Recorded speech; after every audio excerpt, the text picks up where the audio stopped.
Hello friends, നമസ്കാരം. ഞാൻ doctor Vishakha Kadakkal. പലപ്പോഴും പലരും പറയുന്ന ഒരു പ്രശ്നമാണ്, നമ്മുടെ ചെവിയിൽ ഒരു കാരണമില്ലാതെ ചൊറിഞ്ഞുകൊണ്ടിരിക്കും. അതായത് എപ്പോഴും ചെവി ചൊറിച്ചിലുണ്ടാവും.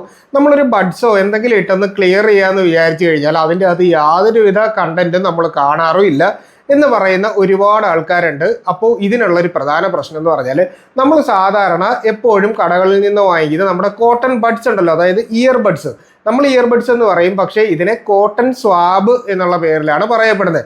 നിങ്ങളിപ്പോൾ ഒരു ജോൺസന്റെ അങ്ങനെ ഏതെങ്കിലും ഒരു നമ്മുടെ ഇയർബഡിന്റെ ഒരു പാക്കറ്റ് എടുത്തിട്ട് അതിൻ്റെ പുറകിലോട്ടൊന്ന് തിരിച്ചു നോക്കിയാൽ അതിൽ എഴുതിയിട്ടുണ്ട്, ഈ പറയുന്ന കോട്ടൺ സ്വാബ് നമ്മൾ ഒരു കാരണവശാലും നമ്മുടെ ചെവിയുടെ ഉള്ളിലേക്ക് കടത്തരുത്, പുറം ഭാഗം ക്ലീൻ ചെയ്യാൻ വേണ്ടി മാത്രം യൂസ് ചെയ്യുക എന്നുള്ളതാണ് ഇതിൻ്റെ പ്രധാനപ്പെട്ട ഉപയോഗം. ഇനി നമ്മൾ ഇത് അമിതമായിട്ട് ഇയർബഡ് അല്ലെങ്കിൽ തീപ്പെട്ടി കമ്പ്, പിന്നീട് ചിലർ സേഫ്റ്റി പിൻ ഇടാറുണ്ട്, സ്ലൈഡ് ഇടാറുണ്ട്, ഇങ്ങനെയുള്ള എന്തെങ്കിലും ഇട്ട് കഴിഞ്ഞാൽ നമ്മുടെ ഈ ഇയറിൻ്റെ ഉള്ളിലായിട്ട് കാണപ്പെടുന്ന സ്കിന്നുണ്ട്. അപ്പോൾ ആ സ്കിന്ന് കൂടുതലായിട്ട് ഇളകി പോകുന്ന ഒരു രീതിയിൽ വന്നു കഴിഞ്ഞാൽ പിന്നീട് നമുക്ക് അവിടെ ഇൻഫെക്ഷൻ ഉണ്ടാവും. ഇനി വിട്ടുമാറാത്ത ത്രോട്ട് ഇൻഫെക്ഷൻ ഉണ്ടെങ്കിൽ നമുക്ക് യൂസ്റ്റേഷ്യൻ ട്യൂബ് എന്ന് പറയുന്ന ഒരു ട്യൂബിലൂടെ ഈ പറയുന്ന ഇൻഫെക്ഷൻ നമ്മുടെ ചെവിയിലേക്ക് എത്താനുള്ള സാധ്യത ഉണ്ടായാലും നമുക്ക് ഇത്തരത്തിൽ ചെവി ചൊറിച്ചിലും മാറാതെ നിൽക്കുന്നതായിട്ട് കാണാം.